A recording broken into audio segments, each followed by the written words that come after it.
اگر ہم قرآن کو جسٹ ریڈ کرتے ہیں، اس کی گہرائی میں جانے کی کوشش نہیں کرتے، اس کو سمجھنے کی کوشش نہیں کرتے، تو ہم ان لوگوں میں شمار ہوتے ہیں جنہیں عربی میں امی کہا جاتا ہے، یعنی ان پڑھ لوگ۔ Welcome to another day of understanding قرآن۔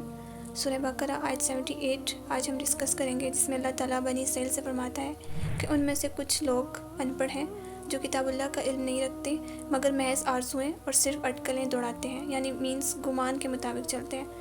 بنی اسرائیل کی سرکشی کو بیان کرنے کے بعد ان کے مختلف طبقات کا ذکر کیا جا رہا ہے۔ ان میں سے کچھ منافق تھے اور کچھ ان پڑھ لوگ۔ امی ایسے شخص کو کہتے ہیں جو نہ پڑھ سکے اور نہ ہی لکھ سکے۔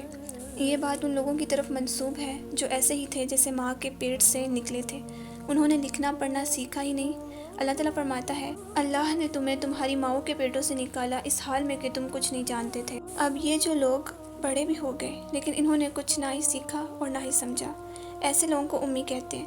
اسی طرح امی سے مراد وہ بھی ہے جو پڑھ سکتا ہو، سمجھ نہ سکتا ہو۔ کتاب کو ریڈ تو کر رہے ہیں لیکن اس کی گہرائی میں نہیں جا رہے کہ لکھا کیا ہے۔ امی کے دو معنی ہوں گے، ایک وہ جو نہ پڑھ سکتے ہوں اور نہ لکھ سکتے ہوں، اور دوسرا یہ کہ پڑھ تو سکتے ہیں لیکن سمجھ نہیں سکتے۔ امانی امنیہ کی جمع ہے اور امنیہ کے معنی ہے آرزو، خواہش یا خیالی بات۔ امانی کا ایک معنی تمنا بھی ہے اور دوسرا یہ کہ رات۔ تمنا کیا تھی کہ ہم چوزن پیپل ہیں تو ہم ہی جنت میں جائیں گے، اور دوسرا معنی کہ رات، یعنی کتاب کو پڑھ سکتے تھے لیکن سمجھتے نہیں تھے۔ اس آیت میں امانی سے مراد وہ لوگ ہیں جو کتاب الہی کا حقیقی علم نہیں رکھتے بلکہ صرف سنی سنائی باتوں، خیالی امیدوں اور بے بنیاد گمانوں پر جیتے ہیں۔ بعض مفسرین نے یہاں امانی کا معنی من گھڑت باتیں یا صرف زبانی پڑھ لینا بھی بیان کیا ہے۔ اس سے کیا پتہ چلتا ہے کہ مفہوم اور معنی سمجھے بغیر صرف قرآن کو پڑھتے رہنا یہ بھی امانی ہے۔ اس کی وجہ کیا ہے؟ جب قرآن نہیں سمجھے، صرف آباء و اجداد اور آس پاس کے لوگوں کی باتوں پر یقین رکھ کر اپنی آخرت کے بارے میں تصور رکھتے ہیں حساب کتاب کے، اور یہ لوگ صرف گمان سے کام لیتے ہیں۔ اللہ کے بارے میں گمان، رسولوں کے بارے میں گمان، جسٹ خیالات ہیں ان کے کچھ جو ادھر ادھر سے اکٹھے کیے ہوئے ہیں اور حقیقی علم نہیں ہے۔ لفظ پڑھ لیتے ہیں، لفظ کو پہچانتے بھی ہیں لیکن سمجھتے نہیں ہیں۔ خالی لفظوں کا پڑھ لینا علم نہیں ہوتا۔ کوئی بچہ جسٹ انگلش ریڈ کر رہا ہے اور اسے پتہ ہی نہیں کہ وہ پڑھ کیا رہا ہے۔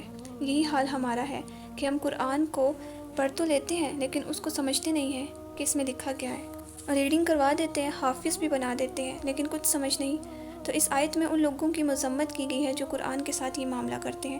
قرآن کو نہ سمجھنے والوں کی مذمت بیان ہو رہی ہے، اور بغیر سوچے سمجھے محض تلاوت پر انحصار کرنا کہ اتنے پارے پڑھ لیے ہیں، اتنا قرآن مکمل ہو گیا ہے، یہ سب نہ سمجھے کی علامت ہے۔ حسن بصری کہتے ہیں قرآن اس لیے نازل ہوا کہ اس پر عمل کیا جائے، لیکن لوگوں نے اس کی تلاوت کو ہی بس عمل سمجھ لیا۔ تو قرآن میں غور و فکر نہ کرنا قرآن کو چھوڑنے میں آتا ہے۔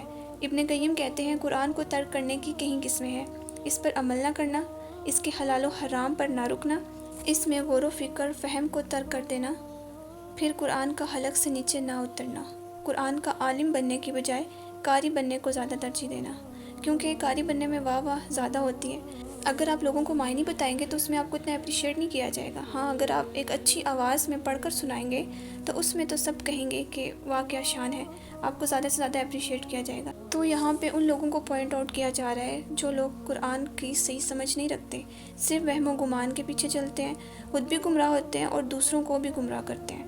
سورہ انعام میں آتا ہے، اور بہت سے لوگ ایسے ہیں جو بغیر علم کے محض اپنی خواہشات کے پیچھے لگ کے دوسروں کو بہکاتے ہیں۔ وداؤٹ نالج ادھر ادھر کی باتیں، سنی سنائی باتوں کو سامنے رکھ کر فتویٰ دینا بھی گناہ ہے۔